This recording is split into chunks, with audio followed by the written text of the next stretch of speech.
নমস্কার, কেমন আছো সবাই? আজকে বানিয়েছিলাম আলুর দম বা আলুর তরকারি। এভাবে আলুর দম বা আলুর তরকারি আমি প্রথমবার বানিয়েছি, তাই ভাবলাম তোমাদের সাথে একবার ভিডিওটা শেয়ার করি। প্রথমে আমি আলুগুলোকে কেটে ধুয়ে ভেজে নিয়েছি।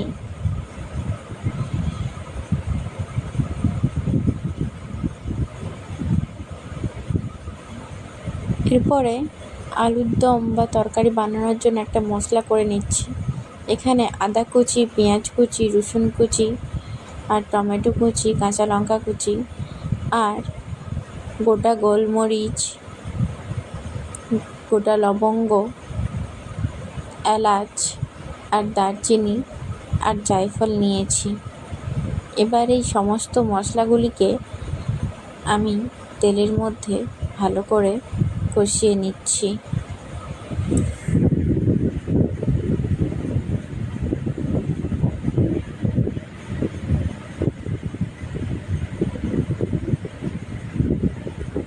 এবার এর মধ্যে অল্প কিছু গোটা ভাঙা কাজু দিয়ে দিলাম। মশলাগুলো আমার ভাজা ভাজা হয়ে গেছে। একটু ঠান্ডা হতেই এটাকে একটা মিক্সির কৌটোর মধ্যে নিয়ে নিচ্ছি।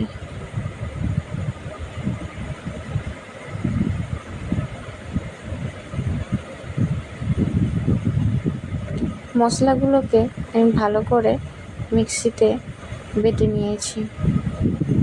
এরপর কড়াইতে কিছুটা সরষের তেল দিয়ে দিলাম আর এর মধ্যে জিরে আর পেঁয়াজ কুচি ফোড়ন দিয়ে ভালো করে একটু ভেজে নিয়েছি।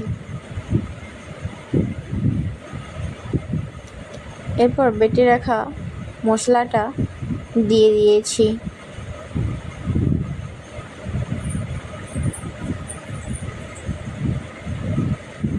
বেটে রাখা মশলাটাকে ভালো করে কষিয়ে নিচ্ছি তেলের মধ্যে।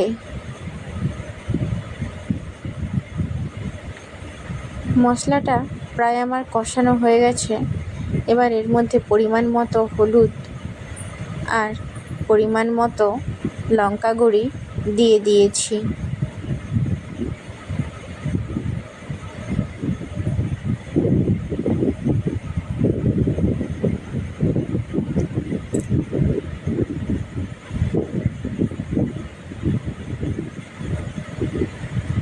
মশলাটা আরেকটু ভালো করে কষিয়ে নিয়েছি। মশলাটা থেকে একটু একটু করে তেল বেরোতে শুরু করেছে।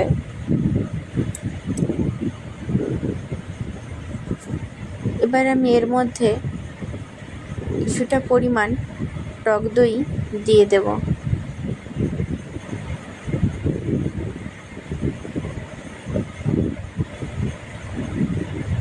এখানে আমি আমুলের টক দই ব্যবহার করেছিলাম আর এখানে আমি টক দইটা দিয়েছি প্রায় 100 গ্রাম মতো। টক দই দিয়ে মশলাটাকে আরেকটু ভালো করে কষিয়ে নিচ্ছি।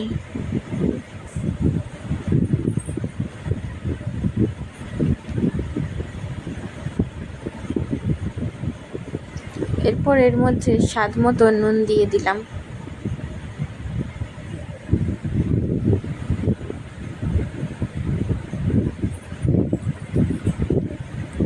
মশলাটা খুব ভালোভাবে আমার কষানো হয়ে গেছে।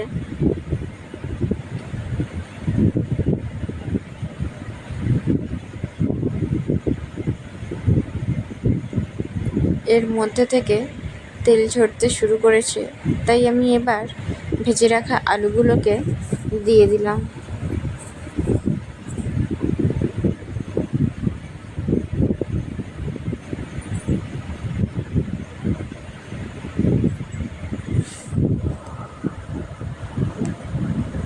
এবার ওপর থেকে একটু ধনেপাতা ছড়িয়ে দিলাম। আজকের ভিডিওটা এই পর্যন্ত। দেখা হচ্ছে পরের একটি ভিডিওতে। অবশ্যই লাইক, কমেন্ট, শেয়ার করতে ভুলো না বন্ধুরা।